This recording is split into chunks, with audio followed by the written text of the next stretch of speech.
I'm going to allow John Barnhill to do the presentation. Well, thanks. So Dad, just so you know, I've got a microphone too. Okay, so touche. So everybody, it's my first Freedom Committee meeting today, so it's a pleasure to be here, and it is my honor to introduce my father, today's featured speaker, Capt. Barnhill.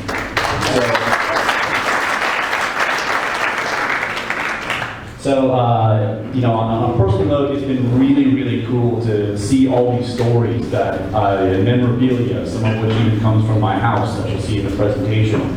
All these things that have kind of never really been laid out clean for me, you know, come together in this wonderful narrative. And it's been very meaningful to me. I think it'll be for all of you as well.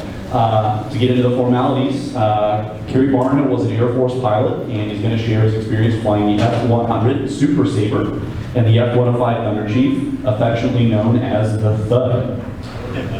So, F-105 pilots, I don't know if any of you know this, they were actually teased pretty good. What does the sound of an F-105 make when it crashes? Thud. You all know it. So, one thing I thought that was pretty cool is these F-105 pilots, you know, they took that and they wore it as a badge, you know, and they actually called themselves the Thud pilots proactively.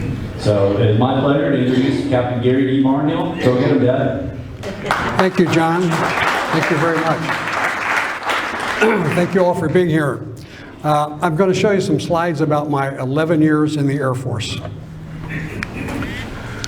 Over in the upper left-hand corner, you can see that I showed early signs of being a fighter pilot.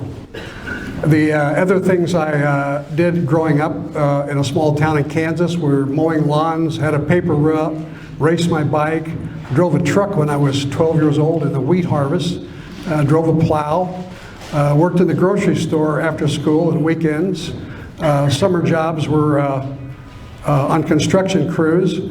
I was a jock in high school and definitely not a scholar. And a lot of guys that were pilots tell you that they made model airplanes when they were a kid. I never made any model airplanes, but I soloed this Stearman when I was 4 years old. So I escaped from the University of Kansas in 1955 and joined aviation cadets. The first plane we flew was the T-34, about 225 horsepower. And then the T-28, similar to a World War II plane, 800 horsepower.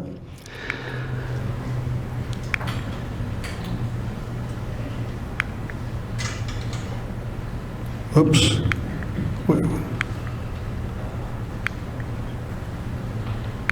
Uh-oh, we're out of sequence here. Oops. Okay, T-33 was after the T-28. And from this time, we got our wings as Air Force pilots and became second lieutenants. But there was more training to do.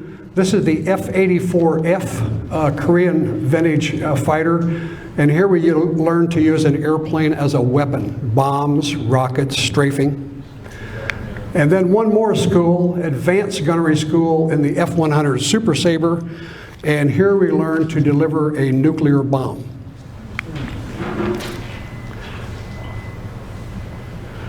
My first assignment was 53rd Tiger Squadron in Ramstein, Germany. The F-100 evaluation test pilot told the Air Force, do not buy this unstable airplane. It's going to kill a lot of young pilots. So the Air Force bought 2,294.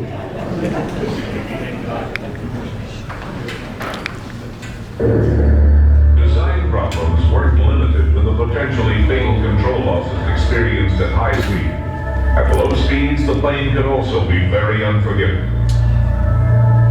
Here, a pilot realized that he undershot his landing point and frantically attempted to pull his plane up.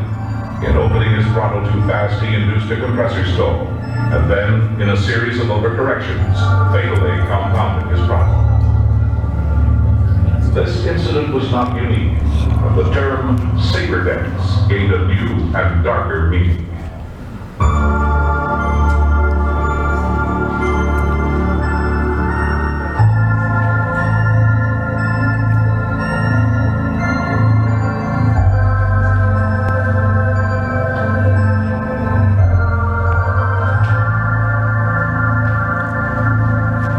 Just 13 in my cadet class of 400 made it all the way to the F-100. But 6 weeks out into the first squadron in this dangerous airplane, 6 of those 13 were already dead. Why, you ask? Too much airplane, too little experience. Our mission was to deliver a nuclear bomb with 5 times the explosive power of the Hiroshima bomb.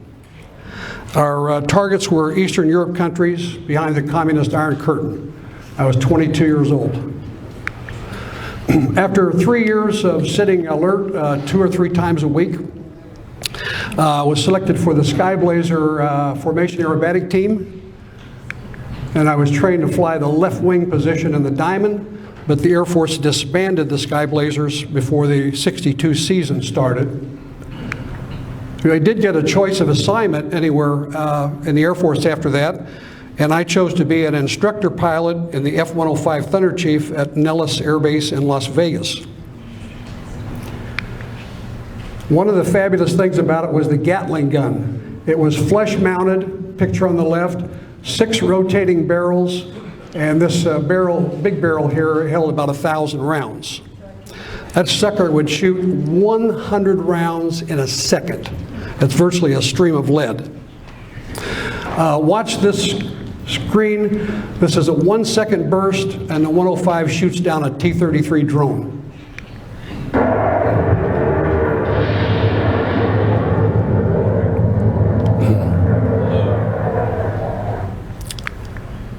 Okay, now we get to my combat experience in the air war in North Vietnam.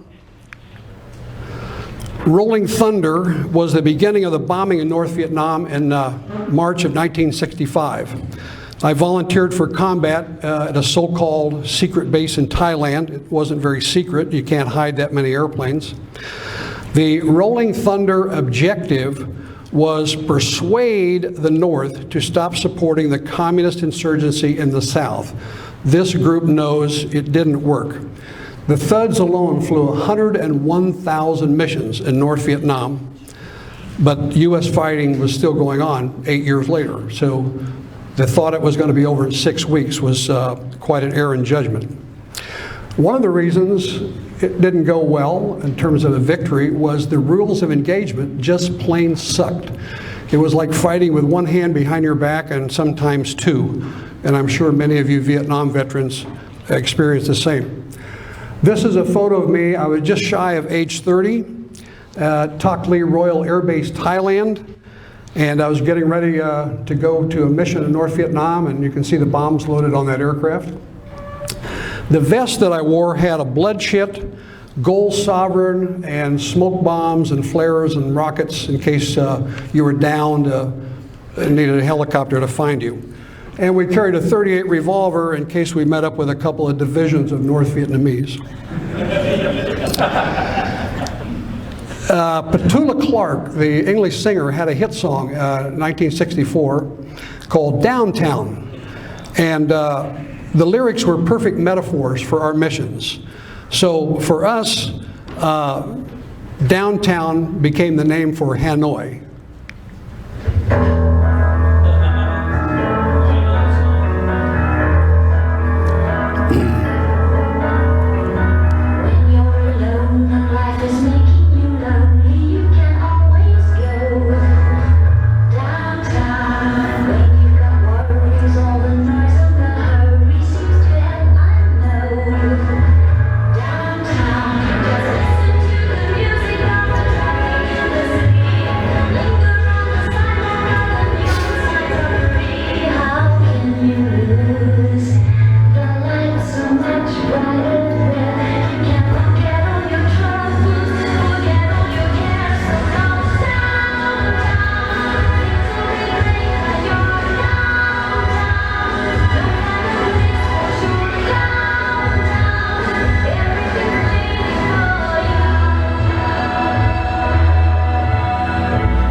In 1968, one of my buddies walked into the officers club at Carat, where 105s were based, and the jukebox was torn apart on the floor. A technician was trying to fix it.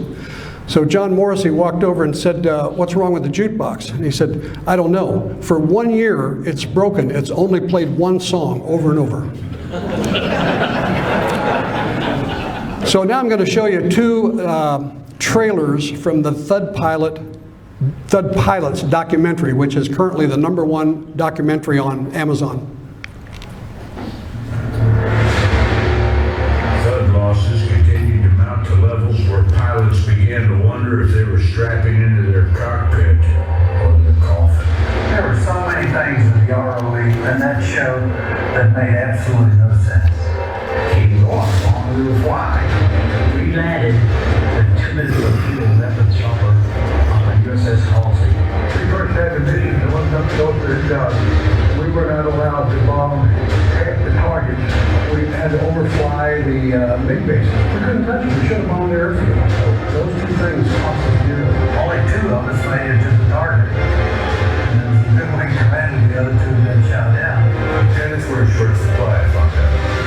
Most of the reason was everybody was busy getting shot down. The guys that I flew with, the guys that I was in prison with, a bunch of band of brothers. He who shares his blood with me shall forever be my brother. They're the best friends I've ever had. Band brothers. It's been shown on Amazon about 1 million times. The F-105 was the deterrence to that threat. We sat for one-way nuclear missiles. Thud pilots would soon realize their primary mission was about to change.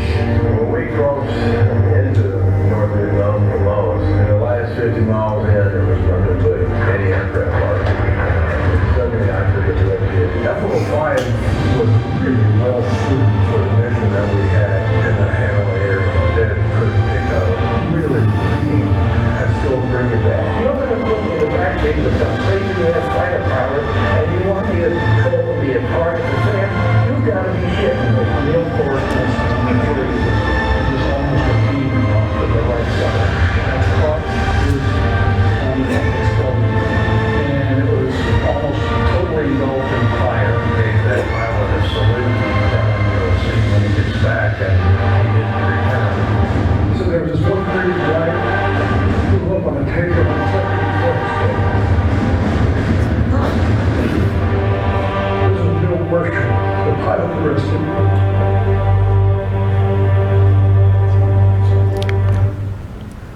We typically carried 6,000-pound bomb load to North Vietnam, so one pilot risked one life to deliver 6,000-pound bomb load. 20 years earlier, a B-17 required a crew of 10, risking 10 lives to deliver a 4,000-pound bomb load. Combat wasn't the only way to die. We were very heavy for takeoff, 53,000 pounds on a one-engine aircraft, fully loaded, and we needed 2,000 pounds of auxiliary thrust from water injection, and sometimes it blew out. And if you're at a certain speed, you're going too fast to stop, you're going too slow to get airborne, you end up in a ball of fire dead, and that happened about once a month. A little geography refresher over there on the left. We were at about the end, and whatever that word is, in Thailand, and we would take off and go up over across Laos to the Hanoi area, and that's depicted on another map here. The blue lines are the refueling tracks, and we refueled every time after we took off because of the distance up and back, about 3 hours round trip. And quite often we had to refuel coming back. If somebody got shut down, you made a few extra turns, you'd need to get some gas on the way home. We loved those tanker pilots because while they weren't supposed to cross the Laos border, sometimes they put their career on the line or lives on the line to enter into Laos and give gas to some guy coming out that was not going to be able to make it all the way. A buddy of mine, Vic Viscara, painted the villainous from the 1964 James Bond movie Goldfinger on the nose of his aircraft. And I'll give you an alert here if anyone is offended at the sight of a painting of a nude, you should avert your eyes at this time.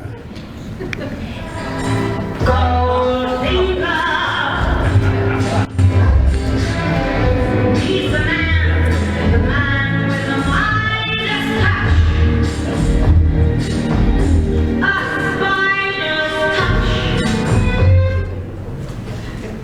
Whoa.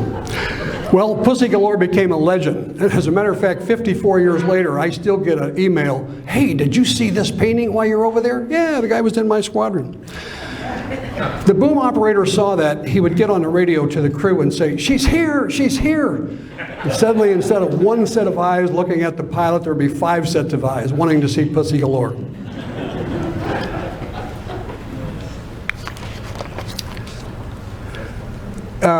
This is what refueling looks like from the point of view of the boom operator.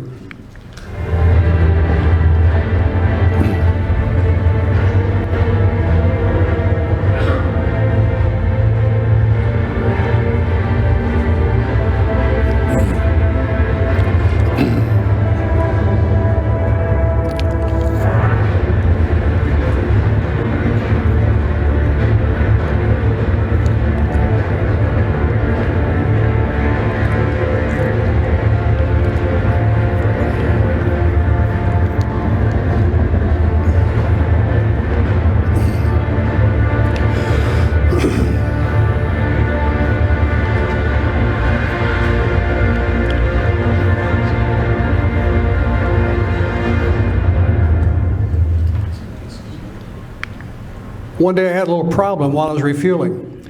Here I am hooked on the tanker. My call sign is Dodge 2. We had call signs after the names of cars. I was Dodge 2, taking on fuel before heading downtown. This would be the view of Dodge 3, John Betts. And John suddenly commanded, said in a commanding and authoritative voice, Dodge 2, you're gushing fuel. Dodge 2, back off, back off. You're on fire, you're on fire. Eject, eject, eject. So I immediately backed off and ejected, going about 400 miles an hour at 14,000 feet. This is not the actual explosion, but this is a pilot exploding, getting out just before an explosion. The total time between the ruptured fuel, which caused that explosion, and the explosion itself was 6 seconds. And John Betts, who was right there and saw it, said, I beat the explosion 1 second. That was 20,000 pounds of fuel, which is about 3,000 gallons. It's quite a fireball. Ejecting is literally getting shot out of a cannon. If you can see those 2 thrusters here that blows you up away from the aircraft. Once you pull either one of the armrests, that blows the canopy off, explosive blow.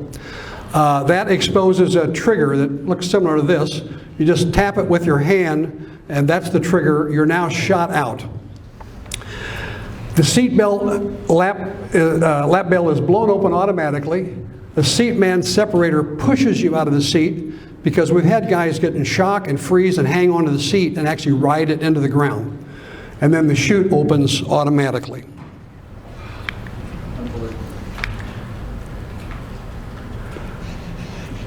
These are panels that are sewn together, the alternating red and white panels. And you see the pilot hanging there by risers. And these risers, if you look at your shoestrings, are just about exactly like the shoestrings on my New Balance shoes. So he's just hanging there by shoestrings, if you will.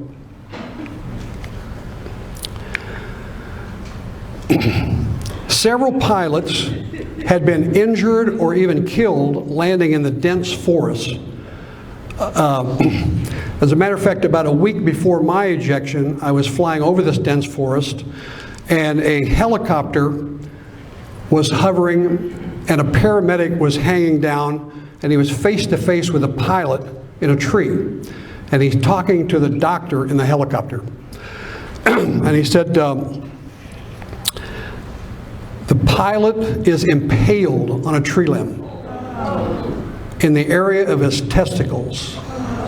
I got my knife. Where should I cut around his testicles to try to get him off of the limb? Now allow me to backtrack a minute here, because it takes 10 minutes down, okay? This was September, just the month before I'd been in survival school.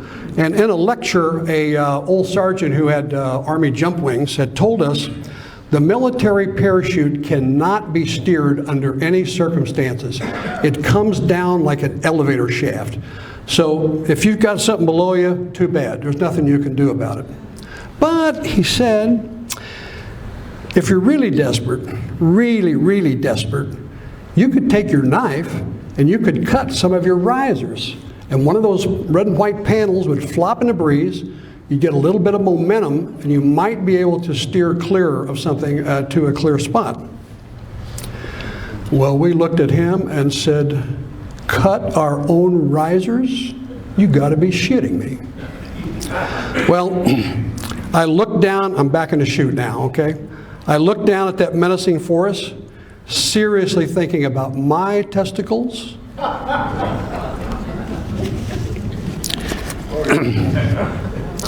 This is a hook-shaped knife that was sewn into the thigh of our G-suit. I took this hook-shaped knife out, I cut 2 risers here, cut 2 risers here. One of those panels flopped in the breeze. I was able to get a little bit of steerage, and I avoided trees and landed in a small open spot. So while all this was going on, Dodge leader had aborted his combat mission, and he was on the radio organizing a helicopter rescue out of Thailand. But he said, we're getting low on fuel, we have to go, but no sweat, you are golden. Everything is fine. The helicopter is inbound. He's reading your handheld emergency beacon, which is absolutely crucial for the helicopter pilot to find you. And so you're located, you're going to get picked up, see you back at the base. So a bit later, I thought I heard a helicopter. Yeah. So just for fun, I fired off the smoke bombs and the flares and all that stuff in my vest that you saw earlier. Man, I was like a kid on the 4th of July, knowing that I'd been found, I was going to be picked up. Here comes the HH-43.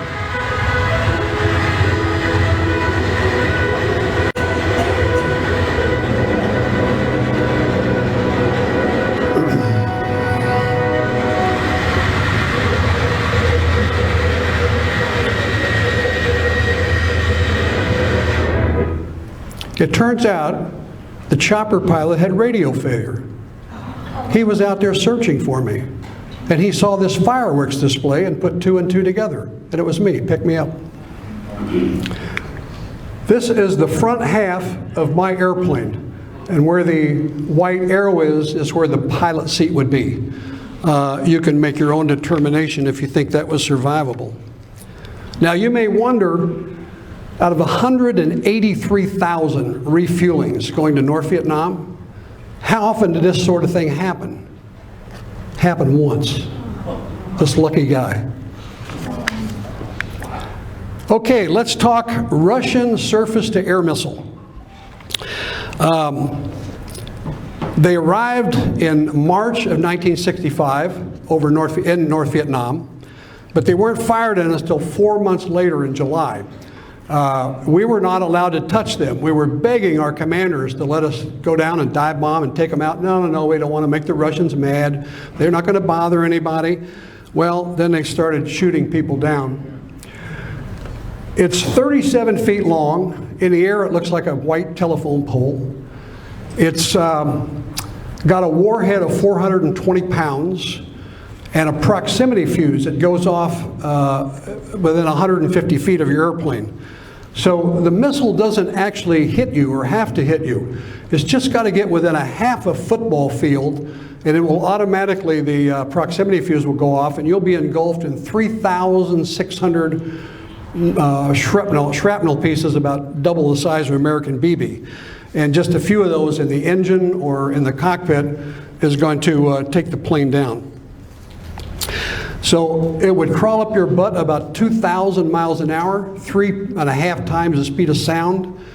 So from launch to hitting you was like 3, 4, 5 seconds.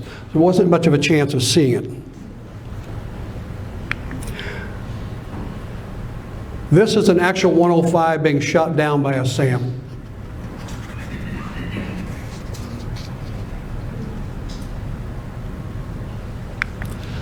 The other problem we had was AAA, anti-aircraft artillery, and there were 10,000 of these in North Vietnam. Hanoi was the second heavily defended city in the world next to Moscow. So we were between a rock and a hard spot. Up high, the SAM would kill you. Down low, the AAA would kill you. Pick your poison.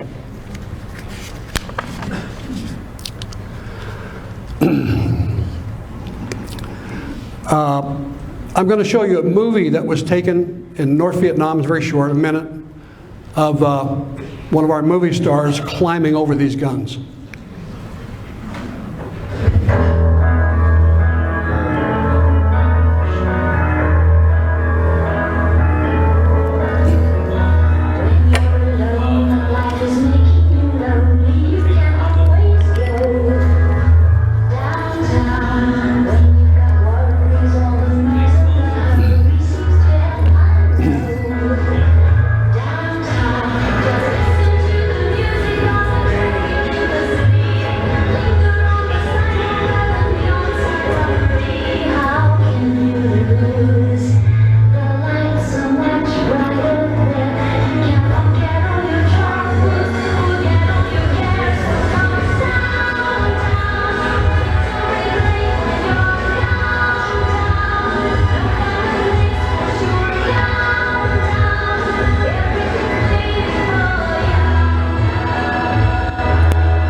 On the right is what happened if you got shot down by those guns and you were not rescued.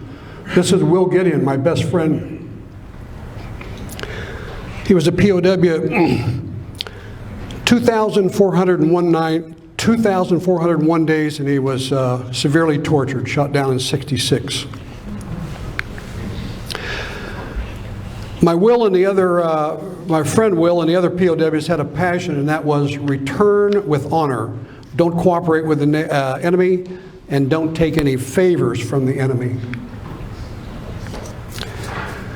F-105 pilots average getting shot down every 33 missions, and the rescue rate was 50%. That's not good math.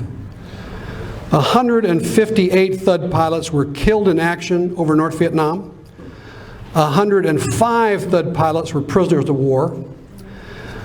The POW's passion was return with honor, conduct yourself according to the military code of conduct, do not aid the enemy by making anti-American broadcasts. 591 POWs returned in 1973. 2 of the officers did not return with honor. Fellow POWs insisted the 2 be court-martialed, but the politicians wanted to put Vietnam behind them. Okay, now I'm going to briefly give you the history of every SAM missile that has shot down an American aircraft up to 1965. The first one was Gary Powers' U-2 over Russia in 1960. Ike and Khrushchev were meeting in Paris, having that big conference, and it blew up, of course. The second one was Rudy Anderson during the Cuban Missile Crisis. I watched Rudy take off from McCoy Air Base and not come back. It was on his 10th mission, and I had a 105 on the ramp loaded with bombs, and we thought we were going to Cuba the next morning. We were told by the general, we're going in the morning.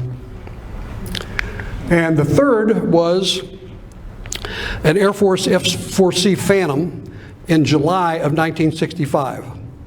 Remarkably, this pilot was an 8th Air Force B-17 crew member in 1944, and he was shot down, was a POW for 9 months. This time he'd be a POW for 8 years. So that was the first 3 SAM kills by the enemy, and I'm now going to briefly tell you about the first 3 retaliation missions. July 27th, just 3 days after that Phantom was shot down, 46 thuds attacked 2 SAM sites, 6 planes were lost, 3 pilots dead, 2 pilots captured and 1 pilot rescued, Frank Tulo. It was a total ambush. The SAMs had been removed and replaced with bamboo poles painted white. The enemy was very, very clever. They knew there was going to be a retaliation. So they moved the missiles and they brought in heavy AAA. So AAA was massed, 6 airplanes shot down. 13 days later, we tried again. This time 12 thuds hit a SAM site. They all got hit, nobody went down. But again, it was an ambush. The missiles had been moved, the AAA had been brought in. You wonder why. Retaliation attempt number 3, the next set of slides I'm going to show you is retaliation attempt number 3, and I was on that mission. I was one of the F-105 pilots. Lieutenant Commander Trent Powers from the Oriskany came over to our base in Thailand. He would lead 8 thuds on a hunter-killer experimental mission to find and destroy a SAM site. Relying on photographs hadn't worked because as soon as they saw a photo recon plane go over, they knew they were going to get hit. They could tear down in 4 hours and reset up someplace in 6 hours. So what Trent brought to the mission was he had a magic black box, that's what I call it, APR-23. It would point to a SAM if the SAM was in search mode looking for us. So that's the way we would find he was actually there. So we launched, we refueled, we headed downtown. We got up to the letdown point over North Vietnam, and the weather was Sacco. It was a no-go, mission aboard, turn around, and go home. But Powers didn't abort. He gave a slight wing rock, which is the pilot signal, join in tight on my wing, guys. So 4 thuds on the right, 4 thuds on the left, we descend into the clouds. Nearing the target, we broke out of the clouds. We went to the deck, as you see here. We called it jinking, trying to avoid the intense AAA. Low is good and fast is good when they're shooting at you. We were doing about 500 knots, probably 600 miles an hour. And we were covering, say, 3 football fields a second.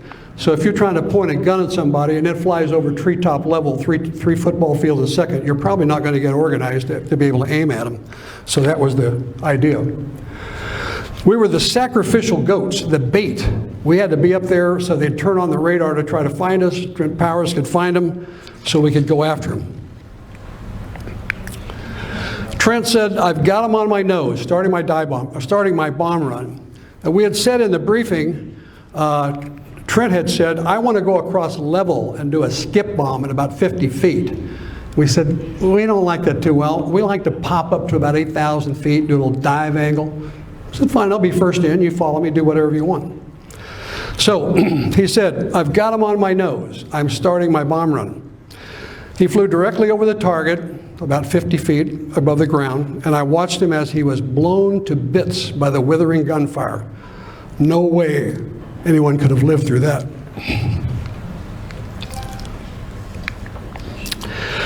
Now it was my turn. I lit the afterburner and zoomed up to about 8,000 feet, established a dive bomb angle. Excuse me. I'd like to tell you that I was calm, cool, and collected, like in the movies. I was scared to death. In fact, I clearly said in my oxygen mask, oh shit, I don't want to do this. I rolled in, started the dive bomb run, entering that same withering gunfire that had just blown Powers to bits. I tracked on target. You have to get to a certain dive angle, a certain airspeed, a certain altitude, hit the pickle button.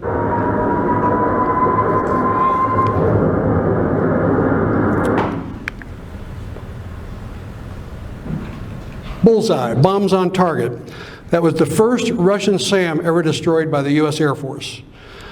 I had been hit by AAA and I was on fire. I had a fire warning light, and that means you're going to eject in not very long because it'll burn through the controls.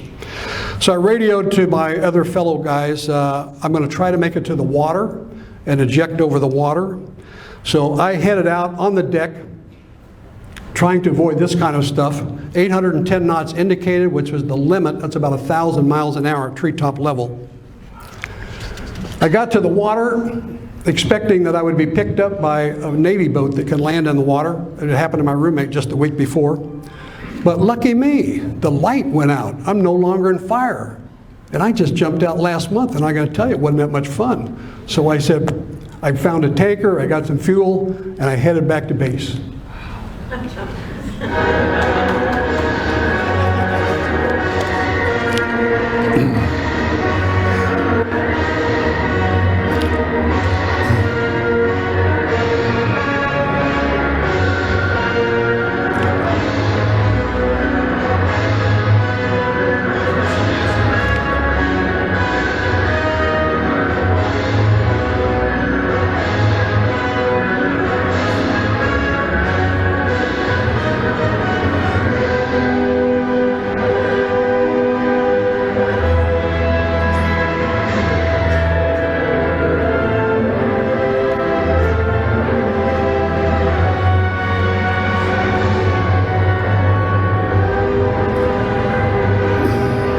There were 37 hits all over the airplane, everywhere except the highly vulnerable underbelly where the engine is.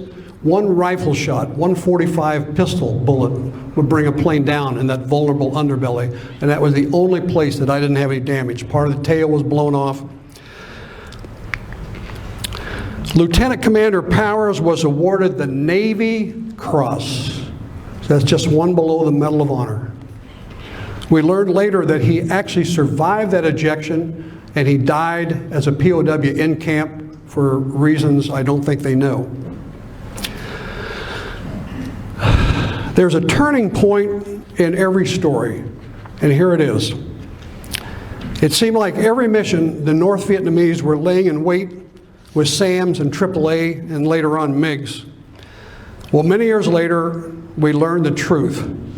And many people couldn't handle the truth. You want answers? I think I'm entitled. You want answers? I want the truth! You can't handle the truth! Shown here are President Johnson, Secretary of Defense McNamara, and Secretary of State Dean Rusk.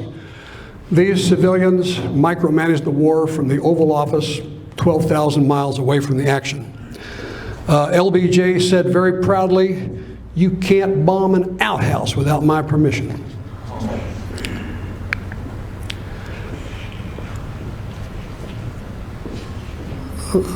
Former Secretary of State Dean Rusk was asked on television, "It has been rumored that the United States provided the North Vietnamese government with the names of the targets that would be bombed the following day. Is there any truth in that allegation?"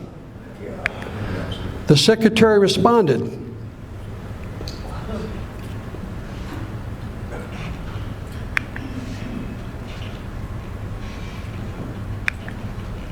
"Yes, we didn't want to harm the North Vietnamese people, so we passed the targets to the Swiss Embassy in Washington with instructions to pass them to the North Vietnamese government. So that is why they were laying in wait for us every bloody time we went north." Wow. In closing, I would like to say, and this is repetitious for this group, returning vets were not popular back in the 60s. But today, Vietnam vets are warmly respected by 90% of the population. In fact, we are so respected that for every 5 guys walking around saying, "I was in Vietnam," 4 of the 5 are lying. They were never there, including a United States Senator. And that ends my tale of Vietnam, circa 1965. Afterwards, I still was in the fog of war. I thought I wanted some more action. I had a deal going with the CIA, but the contract was chasing me back and forth across the Pacific because I was in 3 different squadrons.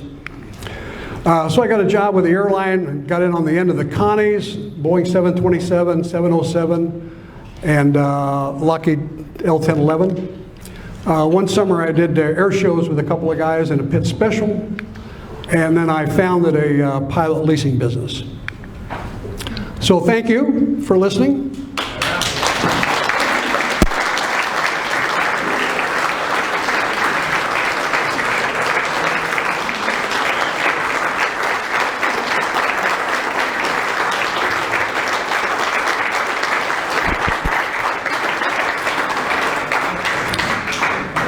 Fantastic. That's why we come and that's why we enjoy this organization.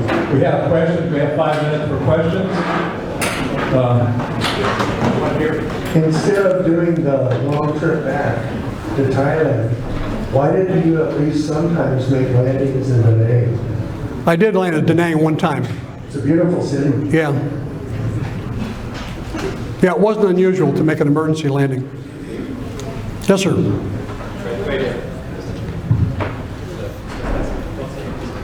Who was it that gave the North Vietnam the information that you were flying the next day? Our American government. The American government gave it to the Swiss embassy every night. Here's where they're coming tomorrow. So they cleared out and got ready for us. Who in the government? Can you name names? Who? Yes. Well, it was actually McNamara, but it was under the direction of the president and the cabal that ran the government. Thank you. We actually, during Afghanistan and Iraq, one of my friends, we still would warn the civilians, so the Marines or whatever would go in and let them know that we were going to be attacking the town and stuff like that. That happened during Afghanistan and Iraq just a few years ago. So.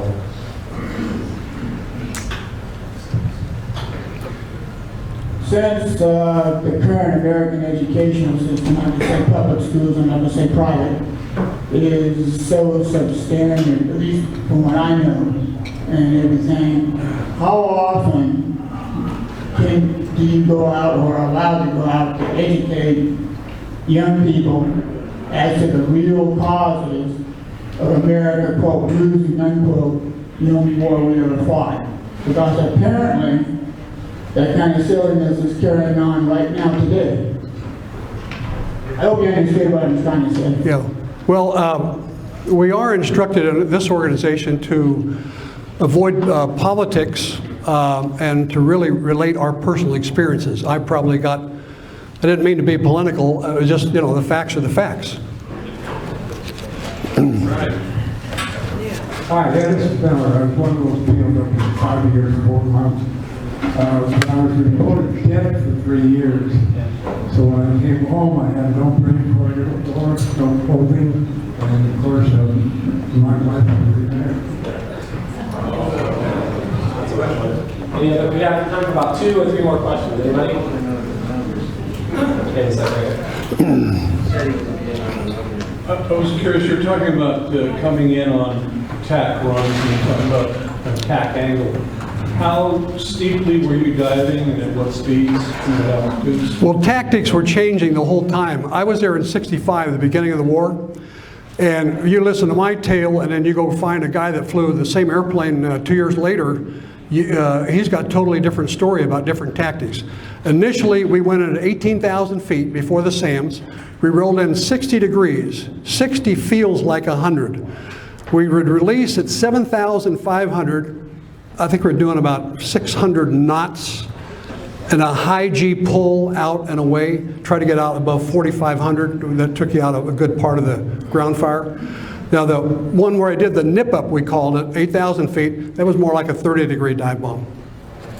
Back here? Captain Barnhill, I understand that during the Vietnam War, they had wild weasels that would go in there and defeat the radar. Can you comment on that? I can. I was there in '65, the last half of '65. While I was there, 6 F-100s showed up, and they were a new mission called the Wild Weasels. And they were going to go suppress the SAMs and try to take out a SAM, the same thing we did in October. 5 of the 6 were killed before they finally got a SAM in December of 1965. The mission I related was October 31st. By the summer of '66, they'd got their stuff together and they had 2-seat 105s, and that was the Wild Weasel mission. Matter of fact, 50 years after my mission, the president of the Wild Weasels and I were having a beer at a reunion, and he said, you know, you guys are a legend in the business, and so we want to make you a Wild Weasel. So I'm a Wild Weasel with one mission. Sir? I want to know who the congressman was. He said he was in Vietnam and never was there. Who was the congressman? Yes. He's serving today. I'll let you look it up. I don't want to get political. I'll tell you afterwards. That ain't Dick. Sir? Okay. Just two questions. You Yeah. mentioned the F-100 as being very dangerous, the F-100. Is Edwards Air Force Base named after the captain that died in the F-100, and also Richard Baum, the World War II ace? He was killed in the F-100, I believe, I'm not sure. And the second question is, was there any thought when you're going in downtown to come in really low instead of and avoid the triple? I think Bong was killed in a P-80. He came home a big hero with the most kills from the T-38, and then became a test pilot for the P-80 factory, and that's how he died. And what was the other question? He asked if Edwards Air Force Base was named after the Edwards you were speaking of. I don't know. Could be. In the attacking or coming into downtown, were you ever thoughts of coming in super low instead of coming in high to Yeah. AAA? I don't know the answer to that.